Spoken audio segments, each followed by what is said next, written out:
মুখের দ্বারাই নফল ইবাদত যেটা হয় এটার মধ্যে শ্রেষ্ঠ হইল জিকরুল্লাহ। কি জিকরুল্লাহ? মানে আল্লাহ জিকির, আল্লাহ জিকির। আর শরীরের দ্বারা যে নফল ইবাদত করা হয় এটার মধ্যে শ্রেষ্ঠ হইল সালাতুত তাহাজ্জুদ, তাহাজ্জুদের নামাজ, তাহাজ্জুদের নামাজ। এখন এই যুগের আখেরি জামানার মুসলমান ভাইয়েরা তাহাজ্জুদ নামাজ কি এর কয় চিনি হতো না। সারা জীবনে একদিন তাহাজ্জুদ পড়ে না যে এমন মুসলমান ঘুরে ঘুরে আছে না? নাই, একদিনও পড়ে না, একদিনও পড়ে না। অথচ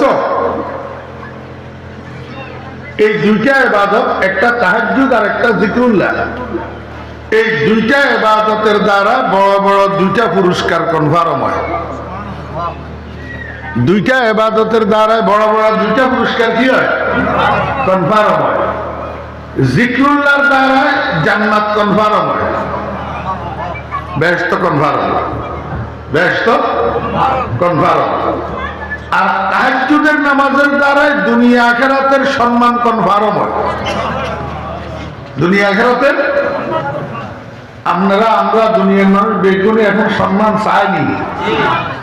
রহমত আলী, সমদ আলী, সেরুমিয়া, রেজুমিয়া ব্যাকে তো সম্মানের জীবন যাপন করতে চায়, অসম্মানের জীবন কেউ চায় না। কিন্তু সমস্যা হইল সম্মানের কাজ তোয়াই হয় না। সম্মান চায় কিন্তু সম্মানের কাজ তোকাই হয় না, সম্মানের কাজ করতে পারে না। সম্মানের কাজ কি? সম্মানের কাজ হলো তাহাজ্জুদের নামাজ। ওয়ামা খালাকতুল জিন্না ওয়াল ইনসা ইল্লা লিয়াবুদুন, আমি জিন এবং ইনসানকে সৃষ্টি করি নাই মগর এই জন্য সৃষ্টি করছি যে তারা যেন আমার ইবাদত করে। এবার বুঝে থাকলে বলুন, জিন এবং ইনসানকে আল্লাহ পাক কি উদ্দেশ্যে সৃষ্টি করছেন? সবাই বলে।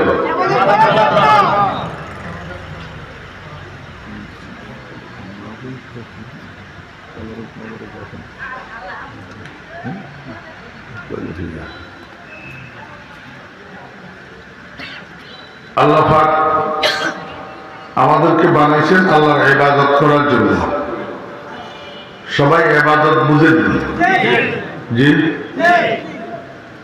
ইবাদত বুঝে না যে ইচ্ছা মুসলমান আসেনি। এখন ইবাদত গুলা দুই প্রকার, ইবাদত গুলা দুই প্রকার। কতগুলা ইবাদত হইল ফরজ আর কতগুলা ইবাদত হইল নফল। ফরজ ইবাদতের টাইম টেবিল আছে না? নাই। ফরজের মধ্যে 1 নম্বর ফরজ হইল 5 ওয়াক্ত নামাজ, টাইম টেবিল আছে না? নাই। 2 নম্বর ফরজ ইবাদত হইল যাকাত, এটারও টাইম টেবিল আছে, বছরে একবার, বছরে। 3 নম্বর ফরজ ইবাদত হইল হজ, টাইম টেবিল আছে না? নাই। 4 নম্বর ফরজ ইবাদত হইল রোজা, টাইম টেবিল আছে না? নাই। আছে। আর কতগুলা ইবাদত আছে নফল ইবাদত, এগুলার কোনো টাইম টেবিল নেই, এগুলার কোনো কি নেই। যে সময় মনে চায় এই সময় করা যায়। এই নফল ইবাদত যেগুলো আছে, মানুষ ফরজের গুরুত্ব বেশি, ফরজের গুরুত্ব বেশি। ফরজ কম্পালসারি, কিন্তু নফল কম্পালসারি নয়। কিন্তু আল্লাহ পাকের নৈকট্য লাভ করে মানুষ বেশি ফরজের দ্বারায় না নফলের দ্বারা? নফলের দ্বারা। আল্লাহ পাকের নৈকট্য লাভ হয় বেশি কিসের দ্বারা? নফলের দ্বারা। কিনলে কম্পালসারি যেটা এটা তো না করেই উপায় নেই, ফিডার ডরেও করার লাগে। নফল যেটা এটা তো কম্পালসারি করলে করলেও ন করলে নেই। এইটা মানুষ কোন সময় বেশি করে? মায়া বেশি থাকলে। কি বেশি থাকলে? আপনারা মুরব্বীরা কইয়েন হোলায় আর কোনের দরকার নাই। এই মানুষের বউয়ের এই বছরে শাড়ি কোয়ান দেওয়ার কর্তব্য। বউয়ের এক বছরে শাড়ি কোয়ান দেওয়া লাগে, কর্তব্য কোয়ান। মাইনলা এক বছরে শাড়ি কোয়ান দে।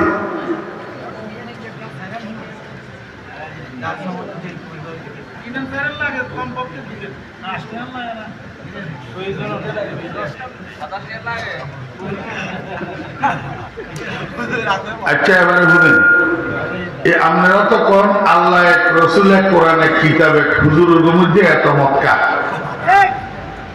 আপনাদের মধ্যে এত মত লোক, আপনারা তো এই দিয়ে ঝগড়া লাগিয়ে গেছেন। হ্যাঁ আমি কই যাতে গরিব হেতে বছর ইমাতা হিমাতা দুইয়ান দিলে খারে। আমি ফরিদুদ্দিনেও এক সময় বছরের ইমাতা হিমাতায় দুইয়ানের থেকে বেশি কাপড় কিনে নিতাম হারিনো আর বউরে। এই দুইয়ান কাপড় দিয়ে বছর কাটাইছে। যাদের করতে আরেক কেনা সামর্থ্য বেশি আছে এতরা সাইরান দেব, যাদের করতে আরেক কেনা সামর্থ্য বেশি আছে এতরা সোয়ান কিনদার, যাদের করতে আরেক কেনা সামর্থ্য বেশি এতরা এস্টিয়ান কিনদার। এই 30 খান শাড়ি শোকেসের মধ্যে জমা থাকুন, এটা কি কর্তব্যের আওতায় পড়েনি? আপনাদের দেশের সাহাবের বউবালের শোকেসের মধ্যে 20-30 খান শাড়ি জমা আছে না নাই? আরে আয় হাক লাগিয়ার বলতে অত মনে হয় 40 খান আছে। ইয়ার হরে 3 দিন হরে হরে একবার করে একখানা নিন জায়গা তো একখান শাড়ি। কথা ঠিক না বেঠি? ইঞ্জিনিয়ার সাহেব দেখা যায়, ইঞ্জিনিয়ার সাহেবের বউয়ের শোকেসের মধ্যে 25 খান আছে শাড়ি জমা। যাইবের সময় বউয়ের কাছে ইঞ্জিনিয়ার সাহেব আইকে আল্লাহ একেন বেনারসি আনি, একেন কি আনি? বেনারসি। এখন বেনারসি শতকে আমার ভিতর দিয়াও ইঞ্জিনিয়ার সাহেবের 10,000 টাকা দিয়ে বেনারসি কেন লইছে জি। এখন এইটা বাড়িটা নিয়ে বউরে দিলে বউ খুশি বেশি হয় না কম? বেশি।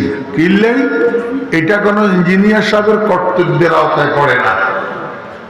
এই বেনারসি আজকে না আনলে বউয়ে বাপের বাড়ির যায় ইঞ্জিনিয়ার সাহেবের বিরুদ্ধে নালিশ করতে হতো না। বোর্ড অফিসে চেয়ারম্যান সাহেবের কাছে বিচার দিতে হতো, যাতে শুনবো হাতে করবো তোর তো শাড়ি আছে কোয়ান কেন তুমি তো ভাগলনি করো, তুমি আমার বিচার দিতে আসছিস করবো নি না? তাহলে মানুষের মন খুশি হয় কর্তব্য পালন করার দ্বারায় না কর্তব্যের বাহিরে কাজ করার দ্বারায়? কথা বুঝছেন নি না? বুঝলেন? আপনারা দাম লাগাই বেললাই দাম কাট বেললাই কামলা ধর আননি তো কামলার কামকরণের পিরিয়ড কতক্ষণ হইতে কতক্ষণ পর্যন্ত? বেঞ্জা হানিবাদ খাই শুরু করে, হানিবাদ খাই আসরের আজান দেওয়া পর্যন্ত কাম করব। এখন আপনার হিক্কা জমিন রয়ে গেছে, হিক্কা বুঝেন রোয়া বেল্লাই জমিন রেডি করছে যে এখন কামলা হাজগায় মিলিয়ে আসর পর্যন্ত এটা রোয়া রুই শেষ করতো। আরে ন রুইতে রুইতে রুইতে রুইতে মাগরিবের আজান দি মাগরিবের নামাজের টাইম যাই এশার আজান দিছে আর তো শেষ হয়েছে। তো কি হয়েছে? শেষ হয়েছে। হইলা নম্বরে গৃহস্থ সাতার ভাইয়া বাজারে লই যাই হোটেলে কজের টাইট করি খাস যাতে যা খাইতি আরস, যাতে যা খাইতি আরস। এবারে বেতন হয়েছে ডেলি 500 জনপ্রতি, দিছে 1100 করি 100 টাকা বেশি। কিনলেন ওই কর্তব্যের বাহিরে কাজ করার দ্বারা মালিকের মনটা কি হয়ে গেছে? খুশি হয়ে গেছে। ঠিক তদ্রুপ ফরজ হলো কর্তব্য নিবারণ, আর নফল হলো কর্তব্যের বাহিরে উদ্বৃত্ত কাজ। এই উদ্বৃত্ত কাজ এটা মানুষের মায়া না থাকলে, ভালোবাসা না থাকলে একজনের একজনকে বালা না লাগিয়ে করে না। কর্তব্যের বাহিরে মানুষ কাজ করে কোন সময়? যখন মহব্বত থাকে। যখন কি থাকে? মহব্বত থাকে। ফরজ তো যেতে হাতে আদায় করব, যেহেতু এটা কর্তব্য, কিন্তু নফল হলে হয় না। নফল ওগুনে হয় যেগুলোর ভিতরে আল্লাহর মহব্বত আছে। এই জন্য আল্লাহ পাক রব্বুল আলামিন হাদিসে কুদসির মধ্যে ইরশাদ করেন, ইয়াতাকাররাবু ইলাইয়াল আবদু বিন নওয়াফিল, নফলের দ্বারা আমার বান্দারা আমার নৈকট্য অর্জন করে। আমার নৈকট্য কি করে? তাহলে আল্লাহর ইবাদত দুই প্রকার, কতগুলা ফরজ আর কতগুলা নফল। এই নফল ইবাদতের মধ্যে একটা হচ্ছে জবানি ইবাদত আর একটা হচ্ছে জিসমানি ইবাদত। নফল ইবাদত একটা মুখের দ্বারাই হয় আর একটা শরীরের দ্বারাই হয়। মনোযোগ আছে নি?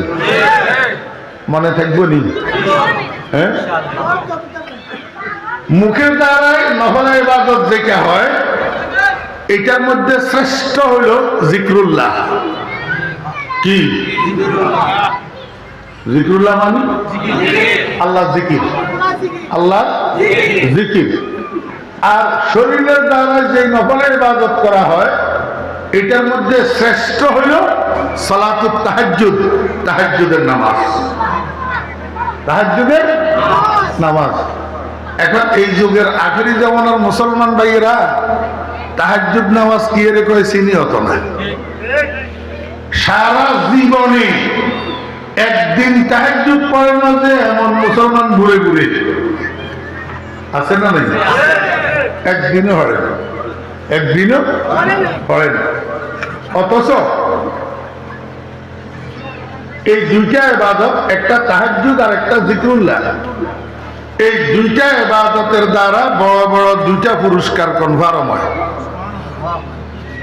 দুইটা ইবাদতের দ্বারা বড় বড় দুইটা পুরস্কার কি হয়? কনফার্ম হয়। জিকরুল্লাহর দ্বারা জান্নাত কনফার্ম হয়, বেহেশত কনফার্ম হয়, বেহেশত কনফার্ম। আর তাহাজ্জুদের নামাজের দ্বারা দুনিয়া আখিরাতের সম্মান কনফার্ম হয়। দুনিয়া আখিরাতের আমরা দুনিয়ার মানুষ বেগুনে এখন সম্মান চাইনি। রহমত আলী, সমদ আলী, সেরুনিয়া, রেজুনিয়া ব্যাকে তো সম্মানের জীবন যাপন করতে চায়, অসম্মানের জীবন কেউ চায় না। কিন্তু সমস্যা হইল সম্মানের কাজ তো হয় না। সম্মান চায় কিন্তু সম্মানের কাজ তো কাই হয় না, সম্মানের কাজ করতে পারে না। সম্মানের কাজ কি? সম্মানের কাজ হলো তাহাজ্জুদের নামাজ। আল্লাহ পাক রব্বুল আলামিন আল্লাহর বন্ধু মুহাম্মদুর রাসূলুল্লাহ সাল্লাল্লাহু আলাইহি ওয়াসাল্লামকে কোরআন শরীফের মধ্যে বলছেন, ওয়া মিনাল লাইলি ফাতাহাজ্জাদ বিহি নাফিলাতাল লাক আসা আন ইয়াবআসাকা রাব্বুকা মাকামান মাহমুদা। ও আমার বন্ধু মুহাম্মদ সাল্লাল্লাহু আলাইহি ওয়াসাল্লাম, যে সূর্যাস্ত থেকে সূর্য উদয় পর্যন্ত, সূর্য ডুবা হইতে উঠা পর্যন্ত এই নিয়মের নাম রাইট। নিয়মের নাম কি? রাইট। রাইটের একটা নির্দিষ্ট সময়ের মধ্যে, রাইটের একটা নির্দিষ্ট সময়ের মধ্যে আপনি তাহাজ্জুদের নামাজ পড়েন। তাহাজ্জুদের নামাজ পড়বেন, যে এটা আপনার জন্য ফরজ নয়, নাফিলাতাল লাক। এটা আপনার জন্য উদ্বৃত্ত নামাজ, বাড়তি নামাজ। মাঝখানে একটা কথা কই আলেমদের জন্য, যদিও আল্লাহ পাক নাফিলাতাল লাক বলছেন, কিন্তু নফল আমাদের জন্য তাহাজ্জুদ, রাসূল আকরাম সাল্লাল্লাহু আলাইহি ওয়াসাল্লামের জন্য তাহাজ্জুদ ওয়াজিব ছিল।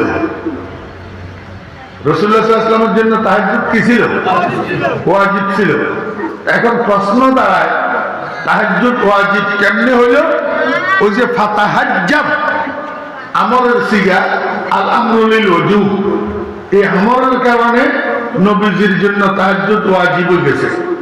তাহলে এবার কি না ফেলা তাল্লাক কইল যে এবারে সাংঘর্ষিক হয়ে গেল না? আগে সে বস করলো ওয়াজিব, পরে করলো নফল। এখানে নফল মানে ইসলাহি নফল নয়, এখানে নফল শব্দের অর্থ হলো বাড়তি। নফল শব্দের অর্থ কি? বাড়তি। 5 ওয়াক্ত নামাজ হে রাসূল আপনার জন্য কম্পালসারি, আর তাহাজ্জুদটা 5 ওয়াক্ত নামাজের উপরে দিয়ে বাড়তি নামাজ, কিন্তু ওয়াজিব। কিন্তু কি?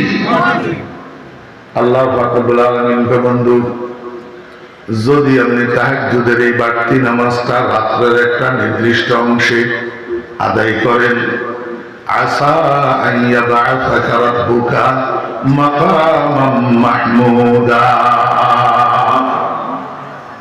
অতি নিকটবর্তী সময়ে কিয়ামতের ময়দানে আল্লাহ পাক রব্বুল আলামিন আপনাকে একটা মর্যাদার আসন দান করবেন, একটা সম্মানের পদ দান করবেন, যেটা শুধু কিয়ামতের ময়দানে আপনার জন্য আর কারোর জন্য নয়।